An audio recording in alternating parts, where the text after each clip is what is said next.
suñu gan niñ leen ko doon waxee ci ndorteel bi Mame Mactar Gueye la moom mooy vice-président bu ONG Jamra ñu ngi lay nuyu di la ziar bu baax a baax. waa kay ñu ngi leen di fay nuyoo soxna si di sorale ci nuyoo bi mboolem kilifa yu tedd yi ma fekk ci plateau bi.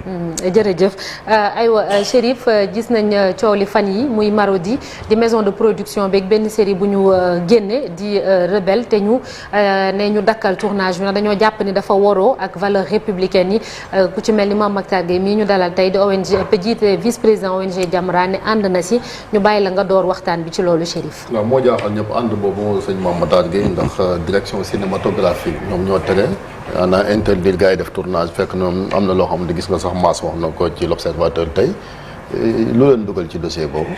waaw xam nga baax na ñu leeral d'abord.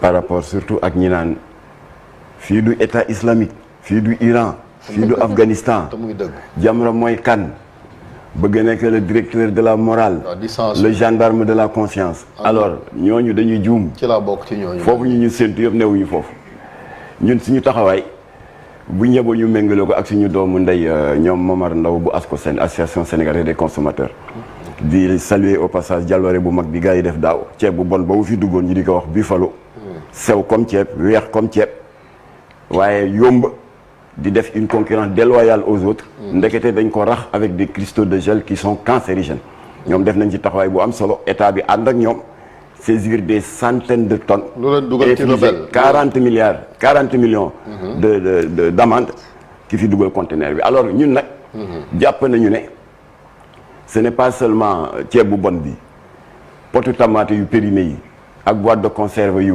varié yi du loolu rek mooy produit de consommation les dérives audiovisuelles yiy dugg ci yóoru xale yi di def la promotion de la défiance de l'autorité parentale l'apologie de la fornication de l'adultère et la banalisation de l'homosexualité sur fond de pornographie verbale ak tamit ay productions yuy mettre en danger la cohésion sociale et l'unité nationale yooyu aussi c'est des dérives audiovisuelles voilà ce qui explique notre combat qui a duré 22 ans. mais pour Rebelle bi Marodi produire. waaw lan ngeen leen di reprocher. waaw d'accord pour ñu bañ defee ne rek y a de l'acharnement. waaw non nan wax ci cas bi rek comme moo. waaw moom la ñuy wax waaw mais acharnement amu ci. parce que suñu premier combat 19 août 2000 la contre Canal Horizon. après y a eu d'autres combats contre Kawtef bu Sen TV nga xam ne ay dagg yi saaga ndey kese la. contre business du sexe bu Walfadjri ñu dóor leen amende 5 millions interdire série bi. alors dans cette même logique. ñaanoon nañu audience l'autorité am nañ ci droit en tant que consommateur mu di Germain Coly le directeur de la cinématographie mu recevoir ñu le 3 août 2021 ne lan mooy seen itte ñu ne ko itte bi mooy ñaxtu parce que ce prédécesseur Hugues Diaz dañu amoon ci moom benn texte de loi qui est la loi 2002-18 du 15 avril 2002 qui fait obligation à tous les producteurs de séries, de téléfilms ou de films de se conformer à l'obligation de déposer préalablement à tout tournage une demande d'autorisation de tournage. bu ko defee nag yéen waa direction cinématographique ngeen saytu ko saytu synopsis bi ak scénario bi bu fekkee sàmmonte na ak critères yi ngeen définir yéen te Assemblée nationale voté ko mu di mu bañ a porter atteinte à nos bonnes mœurs. mais loolu xaa ñoo bañ a porter yaa ko jàngal liggéeyam de xaa moom xamut ni loolu cëram la. waaw ma ñëw rek ñu bañ a porter atteinte à l'ordre public et à la sécurité territoriale bu fekkee sàmmonte na ak loolu yéen ngeen doog ko jox benn autorisation. te parcours du combattant bi jeexul parce que bu demee tourner ba épisode yëpp pare la loi lui fait encore obligation mu delluwaat direction de la cinématographie ñoo ñu xool ndax sàmmonte na ak ay engagement am. ñu doog ko jox ce qu'on appelle dans le système français un visa d'exploitation mais qu'on appelle chez nous le cutis boo jotee cutis bi nag ci ngay doog am droit ñëw TFM wala feneen fu la neex négocier avec la télé pour ñu jàll série aucun des producteurs de série muy borom maîtresse d'un homme marié Evenprod ak Marodi ak borom infidèle di Evenprod kenn ci ñoom sàmmontewul ak charte yi ñu ne ko loolu mooy suñu tànk tey alors il a confirmé que effectivement ils l'ont tous violé daa di jël engagement ne désormais dana leen rappeler à l'ordre en commençant par faire une note circulaire numéro 350 fàttali leen les dispositions de la loi 2002-18 du 15 avril 2002 ce que Germain a fait alors ba ma ko defee Marodi jóg war a jublu ci sëriñ bu bees bi du rebelle daa di def semblant de se conformer à cette loi def demande d'autorisation on verra après pourquoi semblant léegi Germain Coly daa di woo son staff ñu daa di examiner synopsis bi waaye ñu gis ne sàmmontewul ak charte yi ma la énuméré léegi bande annonce mooy jàll ni pardon bande annonce ma ne mooy jàll ni en arrière voilà en toute légalité le directeur de la cinématographie daal di exprimer par correspondance son veto nee ko daal duñu la jox autorisation. yan grief la relevé ci. mooy yi ma la wax sànq rek. ñeent la critères yooyu sàmmuntewul rek benn. voilà moom laa lay wax la loi 2002 qui n'est pas une loi de TFM de Jamra ou de la direction de la cinématographie Assemblée nationale moo ko voté. la loi 2002-18 du 15 avril 2002. donc sàmmontewul ak critères yooyu mu bañ a porter atteinte à nos valeurs bañ a porter atteinte à la sécurité nationale. et également à l'intégrité du territoire donc mu gis ne sàmmantewu ko alors ñoom nag du ñu la rejeter fermer buntu tëj parentère wàcc rideau déedéet dañ lay may ouverture nee la dëgg la opposé nañu suñu veto mais sous réserve nga accepter de remanier ton scénario te Marodi l'avait fait ñun bañ ko porter plainte ci maîtresse d'un homme marié ba mu amee cette pornographie verbale là sama lii maa ko moom ku ma neex laa koy jox il avait accepté de remanier son scénario. waaw pourquoi bii mu ne ñett. yéen a ngi apporté en tête beneen principe aussi mooy liberté de création aussi. ma ñëw alors bii yoon direction de la cinématographie dans le souci de préserver la liberté de création ñu ne ko xoolaatal sa synopsis pour dëppale ko ak charte yuy réew mi tànnal boppam. kon kay. alors qu'est-ce qu'il a fait il s'est rebellé contre cette décision. ba pare poser un acte de défiance contre l'autorité du traiteur en quoi faisant en allant commencer son tournage et mieux daal di poster dans les réseaux sociaux bande annonce alors c'est pour cela que Germain Coly a été obligé de taper fort une lettre en date du 8 septembre ne ko yaa ñuy tooñ te yaa ñuy défier l'autorité du tutelle kon nag ñu ngi lay exprimer solennellement l'interdiction de poursuivre le tournage ba pare di la intimer l'ordre nga retiré bande annonce. alors. waaw léegi gars yi mën na poser question. El Hadj Momar Gueye li ma bëgg a laaj mooy ndax dégg nañu ki nga xamante ni moom Marodi nee na bu fi mënuñoo investir ñaari téeméeri milliards nee nañu. million ba pare ñu leen di tere diffusion bi fii ci réew mi nee nañ bu dee loolu am na mën nañoo dem jaayi ji ko feneen li ma bëgg a laaj kay mooy bu fekkee à quoi ça sert bu fekkente ni mën nañoo dem feneen te ñi nekk ci biir réew mi tam mën nañoo continuer di ko seetaan ndax li ngeen di xeex kon dëgg kon dina mën a nekk ndax mënuñu woon a trouver xañ na beneen parade ngir fexe ba ñëpp jubboo ñoom ñu mën a tourner seen série yéen tamit li ngeen xam ne moom ngeen di défendre ak direction de la cinématographie ñu mën a méngaloo ci loolu noonu. ndax mën nañ dem feneen laajal waa Cirque Noir yi ne woon comme que CNRA dafa compliqué Jamra dafa bari wax léegi nañu dem ci réseaux sociaux yi xanaa loolu Jamra moomu ko CNRA moomu ko direction de la cinématographie moomu ko daal di fa def seen bande annonce ñu porter leen plainte parce que ñoom dans leur ignorance.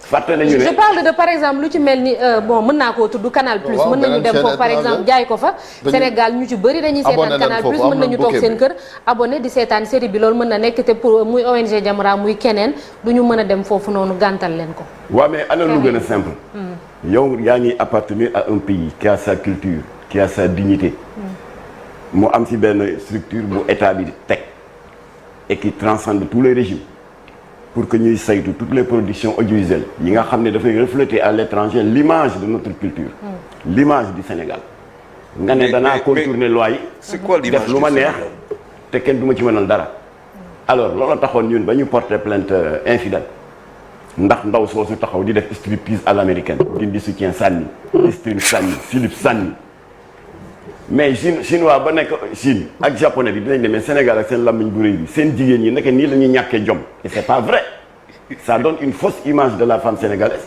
qui est réputée être digne et imbue de pudeur alors ñu jox ñu dëgg daal di suspendre la saison 3 de juillet 2021 à novembre 2021 dañu nekk dans un état de droit ñun ñëpp ñoo bokk espace public bi il faut encourager la créativité artistique en termes de production de séries et de télé et de cinéma waaye nag am na ay précurseurs yu fi jaar Ousmane Sembène Moussa Sène Absa Djibril Diop Mame Beyti ñoom daan nañu refléter les réalités et les tares de la société yi nga xam ne ñu ngi invité les uns et aux autres à changer leur comportement ak yooyu waaye mais boo ko seetaanee xale yi dañ ciy jëlee jom waaye léegi série tey xale yi dañ koy seetaan jële ci ñàkk jom parce que dara weesul yow sa morom naan la bàyyi la. waaw man daanaka xëy na ñi xale yi ñoom xëy na day xaw a jafe mais moi j'ai vu Bax Yamba gis naa xalaa gis naa nudité gis naa lu bëri si cinéma dans notre cinéma. à l'époque boo xamante amoon na industrie cinématographique dem na ba amatul sax salle cinéma man benn question rek laa lay laaj yow si ban Sénégal ngay dund wax ma ban Sénégal la. ban Sénégal la. lay dund ban Sénégal. mooy bi ngay dund ma di ko dund. non on ne vit pas le même Sénégal. ah. Sénégal bi nga ne ci laa ne. non mooy on a des lois. non on a des textes. non waxuma loolu. on a une réglementation. boo xam ne aucun Sénégalais n'est au-dessus de la loi. parce que aucun producteur n'a le droit. sous prétexte non c'est de la fiction. de faire la promotion des contre-valeurs. mais également de mettre en péril l'unité nationale et la stabilité sociale. waaw kenn amul droit boobu. waaw est-ce que montrer wan ay affaires wax ay affaires c'est faire leur promotion. xam nga yaa ngi tudd Bax léegi. le défunt Cheikh Tidiane Diop bu Daaray Kocc. non dama poser question est-ce que wax. tu l'as posé tu as parlé de Bax. moom jëloon na Bax adapté ko au petit écran mais il avait eu l'humilité on était demandeur de rien sàkku si Jamra mais comme que am ngeen une expérience avérée en matière de lutte contre ce fléau dama bëggoon ngeen ñëw ñu xool scénario yi pour ma bañ a def erreur waaye bañ ko xoolee on a fait 18 amendements benn rek laa ci cité. dafa wane acteur principal bi je pense que Abou Camara la yal na ko yàlla yërëm. amiin toog en bordure de plage. moxoñ benn gros cornet de yamba muqi saxaar si wër ko ñu muy wax bàkk boobu tuxkat yambaay di wax sukk ndeela et cetera. Latif daal di ne Cheikh Tidiane xam naa li nga bëgg a wax mais ni nga ko articulé xale bu gàtt xel bu ko seetaanee dafay defee ne yaa ngi bàkk yamba yaa ngi def l'apologie de la drogue mais Cheikh Tidiane ci woyefam supprimé wul séquence boobu de.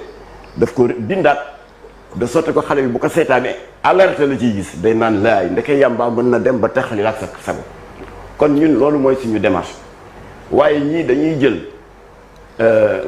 scénario boo xam ne alerte lañ ciy jublu mais dañ koy articuler autour d'un scénario tellement pervers que xale yi bu ñu ko seetaanee eh bien ils font le contraire wala ils croient au contraire de ce que le gars a voulu dire. est-ce que itam yéen seen ay démarches bokk na ci di waxtaan ak ñi nga xam ne ñoom ñoo di producteurs yi ak ñoom ngir ñu gën a xam ci li nga xam ne moom lay def sama deuxième question mooy que duñ ne dañuy promouvoir loo xamante ni bokkul ak li nga xam ne moom moo di suñu aada ak ci itam suñu cosaan mais tey fi mu nekk nii tolluwaayu jamono egsi na foo xamante ni dañu war a mën a promouvoir li nga xam ne moom moo di mbirum cinéma peut-être yow jamono yi nga xam ne moom ngay dund ak itam jamono bi nga xam ne moom la ñu nekk mu ñeel wàllu modernisation ak itam mondialisation ak itam ñàkk bokkum jamono yi taxul à chaque fois ñu dégg Mame Matar Gueye dem na plainte kii dem na plainte kële.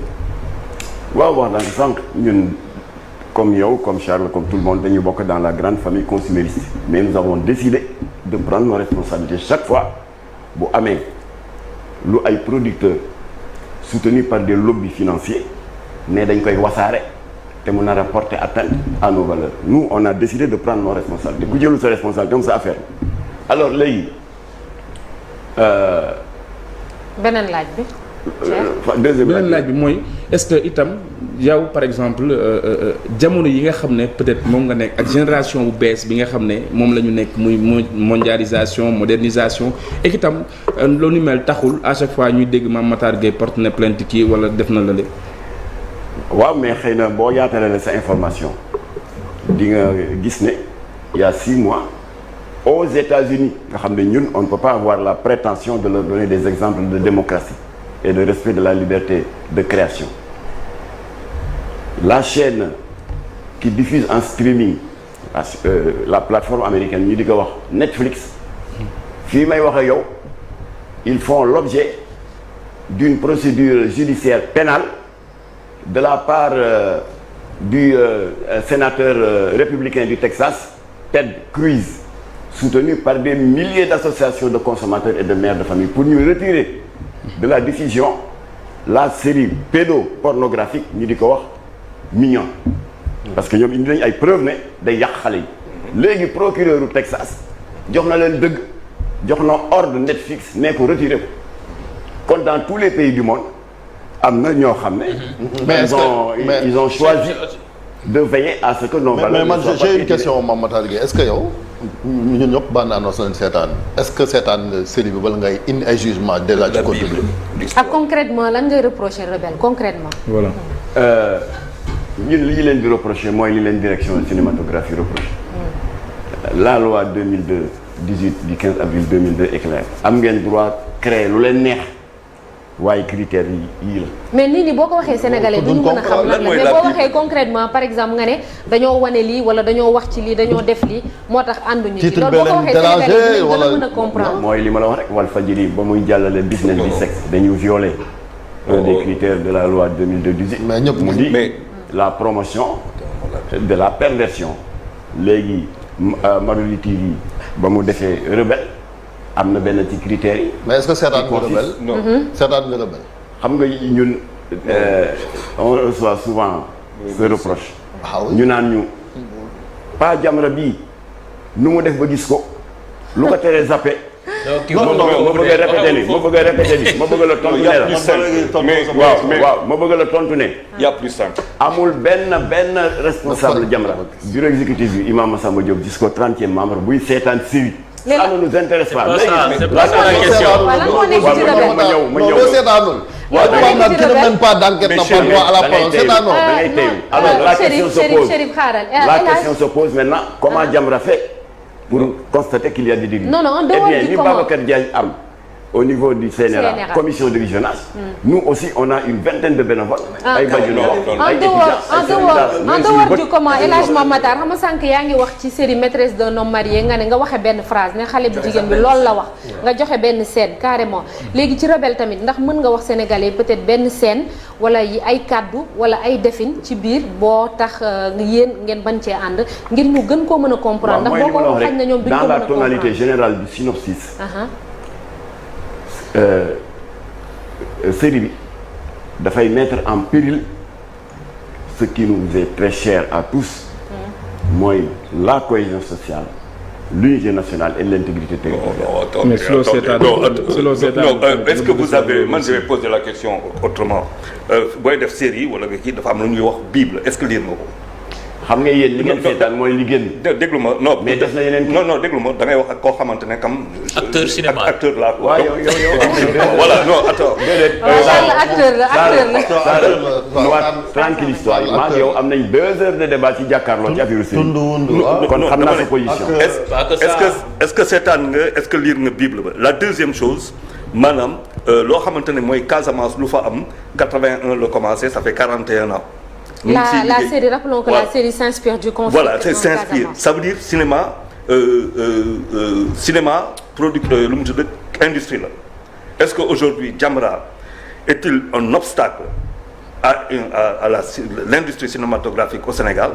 Est-ce que Jamra est-il un obstacle à l'industrie culturelle au Sénégal? Pas du tout tontu naa la léegi wax naa la que ñun on a toujours plaidé pour que la production soit cinématographique soit soutenue et aidée par l'État. À l'eau de rose. La preuve am na ku tudd léegi naan est-ce que di ngeen waxtaan ak les producteurs bala ngeen di plaindre ma def jox la benn scoop. Massamba Ndour le patron de Marodi accompagné de la scénariste de Maîtresse d'un homme marié mu di Khadija Sy. Khadija waaw. Il n'était pas obligé de le faire m'ont rendu une visite de courtoisie à domicile mais discuté nañu pendant plus d'1 heure de temps. ku nekk am sa position ñun ñu ne leen on n'a rien contre vous mais respectez ñi ngeen xam ne yéen a bokk ak ñoom l'espace public qui ne vous appartient pas tubaab dafa wax ne votre liberté s'arrête là où commence celle des autres kon mën nga jël les tares les défauts de la société yi nga xam ne à travers vos scénarios da ngeen di suggérer que Sénégalais yi def effort pour que nous changions pour mu am benn sursaut de conscience nous sommes d'accord mais nous ne sommes pas d'accord ngeen articuler autour de scénarios pervers yoo xam ne bu ñu ko seetaanee dafay def la promotion de certaines contre-valeurs qui sont aux antipodes de nos réalités socioculturelles. mais justement Mame Matar loolu ngay woowee promotion de contre-valeurs est-ce que kii def série bi moom ab promotion la ko jàppee et en plus aussi yéen est-ce que vous n'avez pas l'impression que vous prêchez dans le néant parce que série yooyu ngay tudd nii di faral di utiliser surtout langage pornographique bi ngay waxee c'est des séries qui battent des records de vues sur. D'accord mais li ñu amoon solo ça fait des résultats. Canal Horizon le 19 août 2000 confession érotique am nañu dëgg ci ñoom annulé nañ ko dóor leen 3 millions d'amende business du sexe Walfadjri tur bi rek àtte na boppam am nañu dëgg ci ñoom loi bi daaneel na ko fëgg leen 5 millions d'amende dañu ne dans un état de droit nous les consommateurs ak suñu njaboot ak suñu famille nous avons aussi des droits. waaye nañu bàyyi di défendre uniquement le droit à la création. mais am na yeneen aspect yu ñu évoqué quand même ci série bi ba ci dugal wàllu politique am na ñu naan sax ne autorités yi dañuy jiiñ en tout cas réalisateur bi il travaille pour Sonko parce que évoqué nañ ci mbiram Ousmane Sonko est-ce que yéen vous avez ces infos là. xam nga yow déjà àtte nga sa bopp. waaw non il paraît que. non ñoo ko wax non parce que ñoom bi ñuy def démb conférence de presse hôtel Novotel le préfet daf ko tere di wax sax ay troubles à l'ordre public et cetera donc c'est pas il paraît que c'est des infos que nous avons. waaw moo tax ma ne ñoom au lieu ñuy wër plateau yi di victimiser wu. nañu conformé wu ci li leen direction de la cinématographie wax nee na leen la porte n'est pas totalement fermée. Faites comme beaucoup d'autres producteurs ont fait revoyez de grâce seen scénario pour dëppale ko ak charte yi nga xam ne c'est l'État du Sénégal à travers une Assemblée nationale souveraine qui s'est doté de ces critères. réalisateur bi taxaw na fii démb ñoom depuis mars 2021 lañ bindoon direction boobu direction bi tontuwu leen. waaw mais de toute façon non seulement direction bi tontu na leen waaye bañ na ko. dafa am tontu septembre bii. quand même am na ay séances de travail ak ñoom pour pousser la discussion encore plus loin kon ñoom ils s'étaient inscrits dans la direction de la cinématographie dans une logique de dialogue et de trouver une solution moom laa wax Germain Coly ma ne ko li ñuy wax Babacar Diagne lañ lay wax mooy bu leen am une attitude rigide et figée vis-à-vis des producteurs malentendu foog mu am penc boo gis waaye lépp nañ ko waxtaane mu ne ma mais justement moo tax la loi n'est pas fermée dafa ne bu ñu defee suñu veto c'est pas définitif c'est sous réserve que producteur bi accepte de revoir son scénario. ma ne ka effectivement wax naa sànq maîtresse d'un homme marié il y a eu des séquences beaucoup plus choquantes que vous n'avez pas vues mais que Marodi a accepté de remanier et mieux organe de diffusion maîtresse d'un homme marié di 2S daal di jël une mesure de sécurité supplémentaire mooy épisode bu leen Marodi jox bien que segg nañ ko waaye ñoom par sécurité dañ koy yóbbu dans une cabine de remontage pour xool ndax dara rëccul. Moi, je vous pose une question pour terminer oui da nga am. une question autrement avant dernière question Marcel après des Américains viendraient prendre le scénario bi def film bi dawal ko qu'est-ce que vous feriez? Des Américains viendraient n'importe qui américain français n'importe qui jël scénario bi def seen film diffuser ko. loolu la loi elle est là elle est universelle nettali naa léegi comment les Américains ont riposté. par rapport à cette plateforme. ñoom seen aada seen cosaan war na leen ko bu leen ko mayee kay war nañ ko mën a diffuser. voilà léegi nag plateforme boobu se croyant intouchable le procureur du Texas daan na leen ne leen retirer leen la série pédopornographique du Mignonne. Deuxième exemple la semaine dernière maa ngi ci doon waxtaan ak Babacar Diagne d'ailleurs qui était au Maroc il n'était pas au courant il y a 6 pays arabes yoo xam ne dañuy recevoir le signal de Netflix. ñu def signé benn charte muy Arabie Saoudite les Émirats arabes Koweït Qatar Oman ak Bahreïn daal di bind la direction générale de Netflix nee ko boo dindiwul say série yi nga xam ne ay lesbiennes lay mettre en scène te dëppoowul ak suñu valeur ñun dinañ jël suñu matuwaay au plan technique et juridique pour que dans ces 6 pays du Golfe Netflix doit avoir accès. Alors ils se sont pliés, ils ont demandé un délai. Quand chaque pays a le droit de protéger ses valeurs, de protéger ses enfants, de protéger sa culture. Ce n'est pas propre au Sénégal. Des séries pour enfants, c'est ça. Oui. En fait, mais il y a une loi programme pour enfants ci Netflix. mais réew yooyu noonu. waaw li ñu doon naqarlu mooy ay séries yoo xam ne ngir xale yi la c'est ça yi ñu jagleel xale yi. voilà ay séries de lesbiennes. de façon générale dama bañ tudd pour adulte pour bañ a fay de publicité waaye benn série lesbienne buy daw Netflix. mbaa dina ces leen pays desee du Golfe nee nañ arrêté ko mais wala ñun ñu couper le signal. mais il faut dire que pour les États-Unis quand même il y a une loi am na loi buy tere les films sur la pédopornographie. Attention il y a une loi d'abord. et si da ngay jëfandiku ci kaw loi bi pour mun a interdire leneen. Attention il faut dire restituer aussi. dans le vous parlez d'acharnement c'était pour vous démontrer que cette posture n'est pas propre au Sénégal. mais seetaan damal seetaan ko ba pare ba xool lu ca biir doo ko mën a indi ay jugement parce que si vous permettez parce que non Chérif waxtu bi jot na. il faut parce que moi je reçois par exemple benn message parce que kii tamit góob ma ni maa gën a bëgg Sénégal góob ma ni yaa gën a bëgg Sénégal il est très responsable moom seetaan na ko li mu jàpp mooy au contraire valeur république yi sax da leen a gën a wane ci li nga xamante ni mooy série bi muy série bu positif. loolu mooy li jot a feeñ. non gis na ko moom moo ko seetaan. xam nga épisode yëpp moom yemul ci bande annonce lim seetaan la wax. seetaan yëpp waaw moom lim seetaan la wax. naka lay seetaanee yëpp te yëpp génnagul. non production kay bu dee tourné nañ ba. waaw de toute façon l'équipe de Germain Coly dofuñu. il y a des cadres des techniciens de l'audiovisuel. il y a des responsables religieux des responsables politiques des sociologues des hommes de presse li ñuy def xam nañ ko ñoom ñëpp mënuñu nekk jékki rek def de l'acharnement contre qui que ce soit. il lui avait donné une porte de sortie. nee ko remanier ko mu ne maa lànk. au nom de quoi il veut défier l'autorité du tutelle mooy kan. Marcel on termine avec toi Marcel si tu as une question Marcel vas-y. premier dossier bi war a régler li bokk na ci.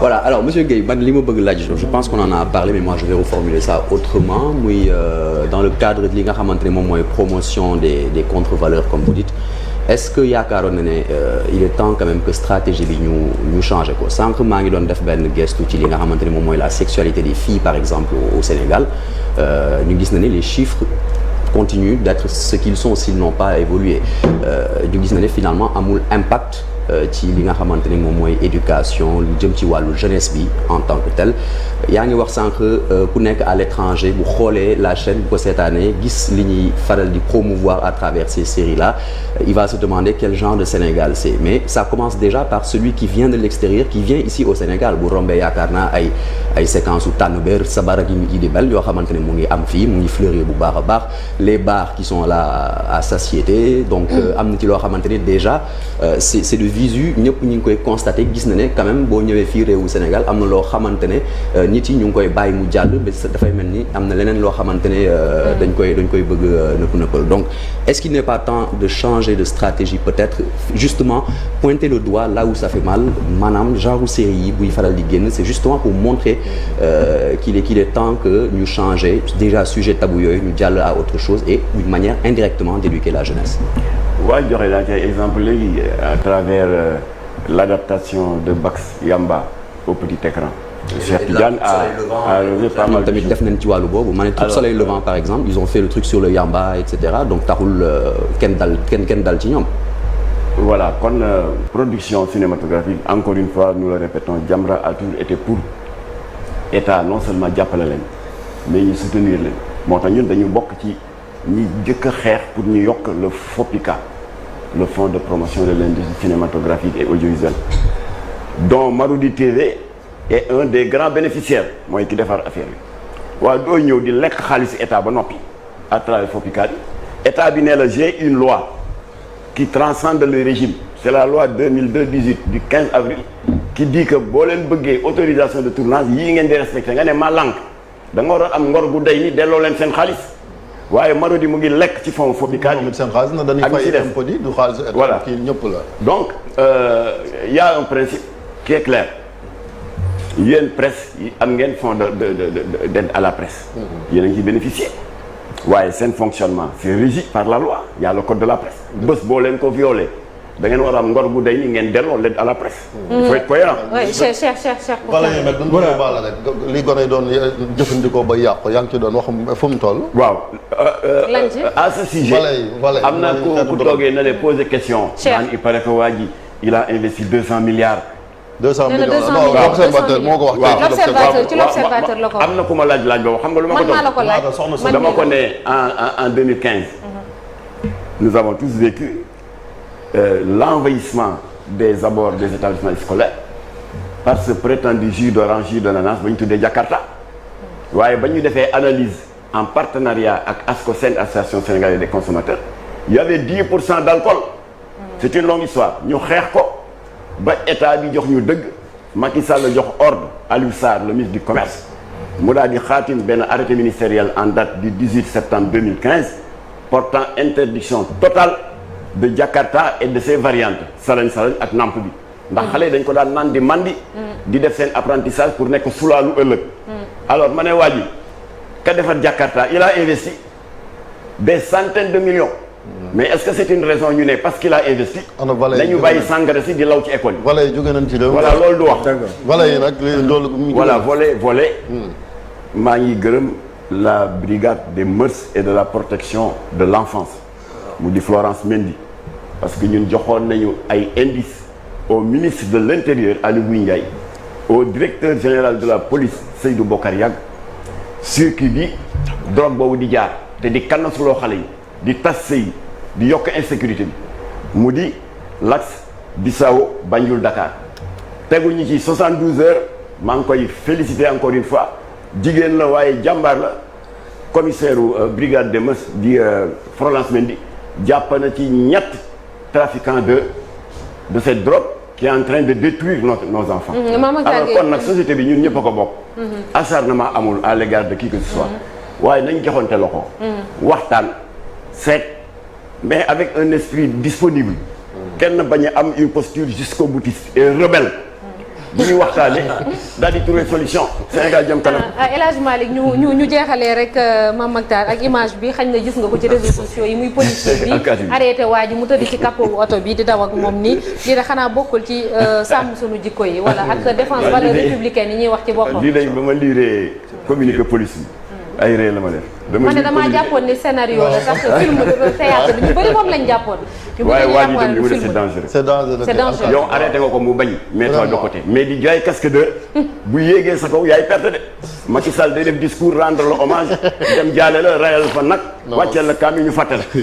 kon alkaati yi nañu jël leçon si lii boo leen arrêté oto mu foncé.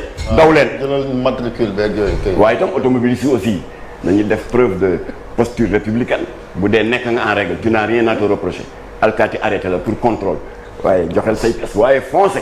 boo bakkeen xaj na ci yàlla na ci yàlla musal. amiin jërëjëf waaw kon daal yal na leen yàlla sàmm yéen waa kii bi. matinal bi. yàlla def jàmm ci réew mi. te làq ñu Sénégal fu yàq yeggul. surtout contre les lobbies. yiy jaar ci producteurs yi pour détruire la société. yal na ci yàlla musal. amiin jërëjëf Mame Mactar Gueye nekk vice-président bu ONG Jamra sant ko gërëm ko bu baax a baax léegi dañuy jàll ci une l'Observateur ak Journal Record.